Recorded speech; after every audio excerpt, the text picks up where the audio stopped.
Before we begin, we would like to start off by saying we hope quarantine is going well for all of you. In these times of uncertainty, fear can be a major player.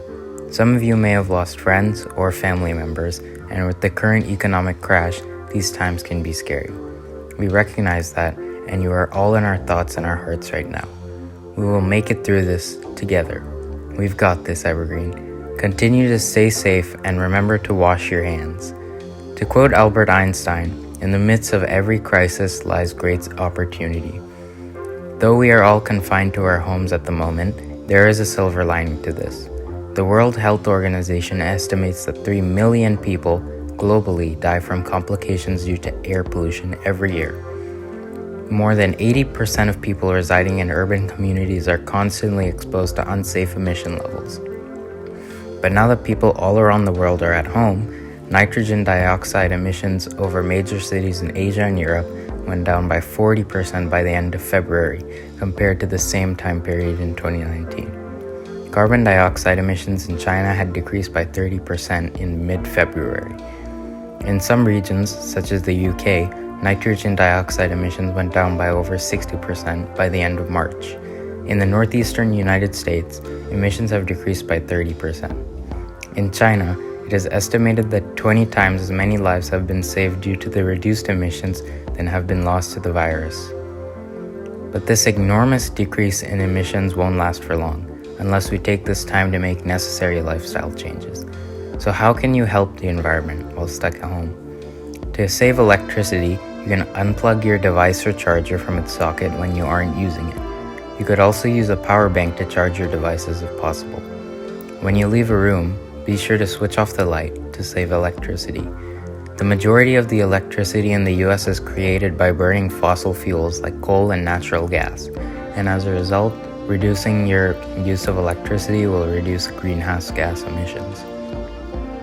But the environment is more than just the climate. Waste is just as imminent of an issue on a global scale. It is estimated that by 2050, the oceans will contain more plastic than fish. So what can you do? Rather than throwing away single-use plastics in the trash, recycle them, or better yet, don't get them at all. And it's not just plastic waste that you can help reduce. Food scraps can be composted and used as a natural fertilizer for your soil. If you have a backyard garden, homemade fertilizer would be an extra benefit.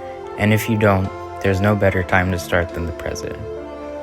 If you have a garden or use store-bought fertilizer, try to avoid using fertilizer with harmful chemicals, since they can run off into storm drains and enter our waterways.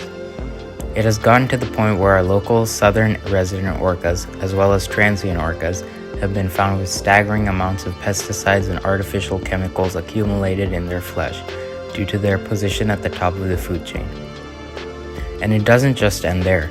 Chemicals commonly found in fertilizers such as potassium, phosphorus, and nitrogen can make their way into our waters as well, causing devastating abundances of cyanobacteria, often referred to as algal blooms. These blooms can result in coastal hypoxia, leading to massive die-offs of sea life, as well as make our water unusable for washing dishes, taking showers, or drinking from the tap. But it doesn't end here. If you want to truly make a substantial impact, reach out to others. Maybe join the environmental club next year, or if you're going to East Lake High, contact Monarch Gold for further information on how you can work with your community to make lasting changes through the Environmental Policy Club.